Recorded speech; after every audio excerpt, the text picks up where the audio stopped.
आज के लेक्चर में हम जितने भी एस्टेट में क्वेश्चन आए हुए हैं केमिकल बॉन्डिंग यूनिट से वो डिस्कस करेंगे और जो क्वेश्चन इन फ्यूचर भी आ सकते हैं उनकी बात करेंगे। सबसे पहले फेजान रूल एक टॉपिक है जिससे एक आधा क्वेश्चन कई बार बन जाता है एस्टेट में, जैसे 2021 में आया हुआ है ये वाला क्वेश्चन। ठीक है, हम देखेंगे कि ऐसे क्वेश्चन को हम कम टाइम में कैसे सोल्व कर सकते हैं। फेजान रूल में आपको कुछ नहीं, फेजान रूल पोलराइजेशन के बारे में बताता है कि भाई जितना साइज कैटायन का छोटा होगा उतनी अच्छी उसकी क्या होगी, पोलराइजिंग पावर होगी। जितना साइज बड़ा एनायन का होगा उतनी अच्छी उसकी क्या होगी, पोलराइजेशन। सिर्फ आपको ये बात ध्यान रखनी है, इसी से आपके सारे क्वेश्चन बन जाएंगे कि भाई जितना स्मॉल साइज किसका होगा, कैटायन का होगा, उसकी उतनी ही अच्छी क्या होगी, पोलराइजेशन पावर होगी। और जितना बड़ा साइज एनायन का होगा उतनी ही उसकी क्या होगी, अच्छी पोलराइजेशन पावर। पोलराइजेशन पावर आपको कोवलेंट कैरेक्टर से रिलेट करके देगा वो, जैसे इस क्वेश्चन में पूछा हुआ है iodide of which of the following is most covalent. Iodide हमारा क्या है, एनायन, इसके ऊपर कैसा चार्ज आता है, नेगेटिव चार्ज। ठीक है, तो इन्होंने पूछा है कि भाई इसमें से सबसे ज़्यादा कोवलेंट कैरेक्टर, अब सबसे ज़्यादा कोवलेंट कैरेक्टर बताना है तो साइज ऑफ कैटायन हमें क्या रखना पड़ेगा, स्मॉल। तो ये हमारे पास कैटायन दे रखे हैं, इनमें से पूछा कि भी बताओ किसके साथ ही मोस्ट कोवलेंट कैरेक्टर, तो इसका आंसर क्या होगा, लिथियम, क्योंकि लिथियम क्या इन सब में स्मॉल। ठीक है, अगर आपको इसमें दो ही टाइप से क्वेश्चन बन सकते हैं, या तो आपको कैटायन खुद दे देगा और एनायन पूछ लेगा कि बताओ भाई किस एनायन के साथ इनमें से ज़्यादा कोवलेंट कैरेक्टर बनाएगा, या क्या हो सकता है जैसे इस क्वेश्चन में आपको क्या दे रखा था, एनायन दे रखा था। अगर मैं किसी क्वेश्चन में क्या दूँ कि भाई सोडियम कैटायन है, इसके साथ बताओ कौन सा एनायन सही बनाएगा, फ्लोरीन, क्लोरीन, ब्रोमीन, आयोडीन, तो हमें पता है कि भाई जिसका साइज़ बड़ा होगा एनायन का, तो इनमें से सबसे बड़ा साइज़ किसका है, आयोडीन का, तो जिसका साइज़ बड़ा वही ज़्यादा कैरेक्टर कोवलेंट शो करेगा। इसका साइज़ क्या है, लार्ज, तो एनआई के साथ जो हमारा आयोडीन है वो सबसे अच्छा क्या बनाएगा, कोवलेंट कैरेक्टर होगा, सबसे ज़्यादा पोलराइजेशन इसमें होगी। सिर्फ आपको दो ही चीज़ देखनी है कि कैटायन दे रखा है या एनायन। अगर क्वेश्चन में एनायन दे रखा है तो आप कैटायन का कंपैरिजन करोगे, अगर क्वेश्चन में कैटायन दे रखा है तो आप एनायन का करोगे। कई बार क्या कर सकता है कि भाई वो आपको सीधा कॉम्प्लेक्स दे दे, जैसे LI दे दे, LIF दे दे, LICl दे दे, LIBr दे दे। एक तो इस तरीके का क्वेश्चन हो सकता है, या क्या हो सकता है कि भाई आपको क्या कह दें, इसमें आपसे पूछिए भाई बताओ, तो हमें पता है कि भाई स्मॉल तो क्या होना चाहिए, कैटायन होना चाहिए, लार्ज क्या होना चाहिए, एनायन, तो इसमें हमारा आंसर क्या हो जाएगा, मोस्ट कोवलेंट में। ये एग्जाम्पल बन जाएगा। ये हमारा छोटा सा टॉपिक था फेजान रूल, जिससे 2021 में क्वेश्चन आया हुआ था। आगे भी ऐसा क्वेश्चन आ सकता है, तो अगर आपको कभी भी ऐसा क्वेश्चन आ जाए तो आपको दो ही चीज़ देखनी है, साइज ऑफ कैटायन और size of anion. Size of cation small जितना होगा, कैटायन जितना छोटा होगा उतना ही ज़्यादा उसके अंदर क्या होगा, कोवलेंट कैरेक्टर होगा। नेक्स्ट टॉपिक जो हमारा है वो है डाइपोल मूवमेंट। डाइपोल मूवमेंट से भी कई बार यहाँ से क्वेश्चन पूछ ले जाते हैं, जैसे एस्टेट 2022 में पूछा हुआ था। डाइपोल मूवमेंट में आपको सिर्फ दो ही बात ध्यान रखनी है, एक तो डाइपोल मूवमेंट है ना, हमें हमेशा पोलर बॉन्ड में या पोलर कंपाउंड में दिखेगी। ठीक है, कभी भी ऐसा नहीं होगा कि कंपाउंड नॉन पोलर है उसके अंदर हमें क्या मिल जाए, डाइपोल मूवमेंट। ठीक है, तो सबसे पहले कंपाउंड क्या होना चाहिए, पोलर। पोलर का मतलब है कि जब भी दो एटम के बीच में ऐसे बॉन्ड बनेगी तो एक क्या होना चाहिए, स्लाइटली नेगेटिव होना चाहिए, एक स्लाइटली क्या होना चाहिए, पॉजिटिव होना चाहिए। उसी को हम क्या कहते हैं, पोलर बॉन्ड। जो ऐसे एरो से हम रिप्रेजेंट करते हैं इलेक्ट्रॉन डेंसिटी, तो जो ज़्यादा इलेक्ट्रोनेगेटिव होता है उसकी तरफ ये क्या होती है, ऐसे डायरेक्शन होती है। ठीक है, और जो ये टेल है ये किसकी तरफ होती है, जो इलेक्ट्रोपॉजिटिव होता है उसकी तरफ। जैसे इस एग्जांपल से जो मैं आपको समझा रहा हूँ इससे आपको ये टॉपिक क्लियर हो जाएगा। जैसे ए और बी दो एटम है, यहाँ पे मैंने कह दिया कि बी इज क्या है, मोर इलेक्ट्रोनेगेटिव, तो बी क्या है, ज़्यादा इलेक्ट्रॉन, तो इसकी सारी इलेक्ट्रॉन डेंसिटी कहाँ होगी, बी की तरफ। तो इसको हम क्या कहेंगे कि ये क्या है, इसमें डाइपोल मूवमेंट 0 से ज़्यादा है, नॉट इक्वल टू 0। अब इसमें देखो, अब ये भी इलेक्ट्रोनेगेटिव, ये भी इलेक्ट्रोनेगेटिव, ये अपनी तरफ खींच रहा है, ये अपनी तरफ खींच रहा है, तो ये एक दूसरे को क्या कर देंगे, कैंसिल आउट कर देंगे। तो यहाँ पे हमारा डाइपोल मूवमेंट क्या हो जाएगा, 0। अब देखो यहाँ पे ये अपनी तरफ खींच रहा है, ये अपनी तरफ खींचने की कोशिश करेंगे, बट जब ऐसे कंडीशन होते हैं तो इनमें इनका एक रिजल्टेंट आएगा यहाँ पे।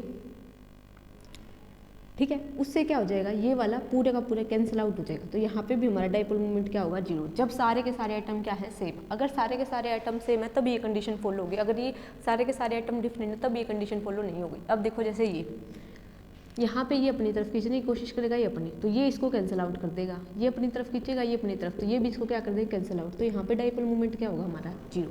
सिर्फ आपको ये देखना है कि भाई जो एटम है उसके साथ क्या डिफरेंट एटम अटैच है, अगर डिफरेंट एटम अटैच है तो उसके अंदर पक्का डाइपोल मूवमेंट होगा। अगर सेम एटम अटैच है तो हमें ये देखना है, जैसे ACCl4 जो हमने एग्जाम्पल डिस्कस किया, इसका सेम ऐसा ही होगा, तो इसके अंदर डाइपोल मूवमेंट क्या होगा, 0 होगा।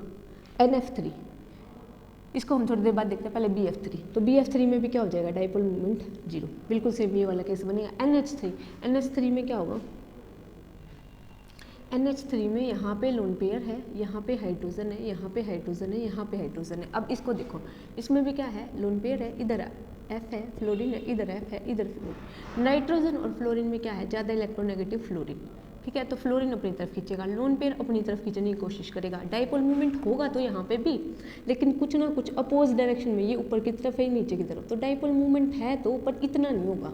अब यहाँ देखो ये अपनी तरफ खींचेगा। अब हाइड्रोजन तो क्या होता है इलेक्ट्रोपॉजिटिव, तो ये पहले ही अपना उस तरफ दे रहा है, तो इनकी क्या है सेम डायरेक्शन है, तो इसमें डाइपोल मूवमेंट क्या होगा ज़्यादा होगा 0 से। ठीक है। तो सबसे ज़्यादा डाइपोल मोमेंट हमारा किसके अंदर होगा NH3 के अंदर होगा।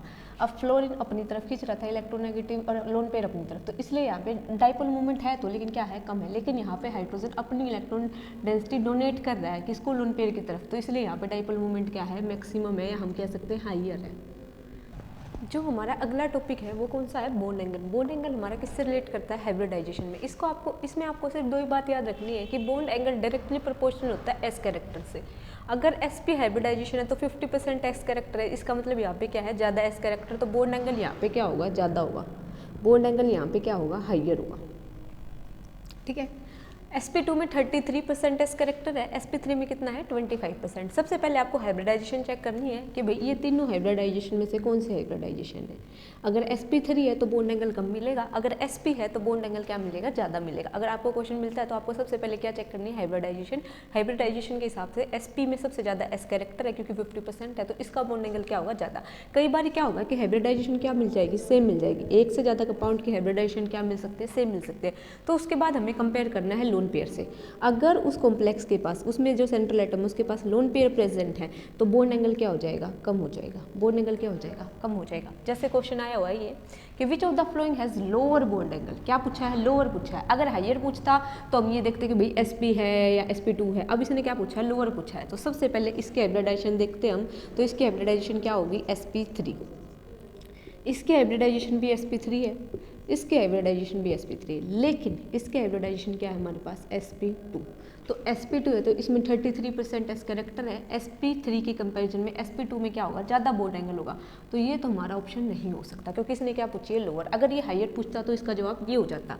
अब ये तीनों की हाइब्रिडाइजेशन क्या है सेम है, ठीक है। लेकिन अब हम देखेंगे लोन पेयर, कार्बन के ऊपर कोई लोन पेयर नहीं है, लोन पेयर क्या है 0। यहाँ पे कितने होते हैं ऑक्सीजन के पास लोन पेयर 2, नाइट्रोजन के पास कितना है 1, तो बॉन्ड एंगल हमने क्या कहा कि इन्वर्सली प्रोपोर्शनल होगा लोन पेयर से। तो सबसे ज़्यादा लोन पेयर किसके ऊपर है H2O के ऊपर, अगर सबसे ज़्यादा H2O के ऊपर है तो इसका लोअर क्या हो जाएगा बॉन्ड एंगल, तो इसका आंसर हमारा क्या होगा H2O।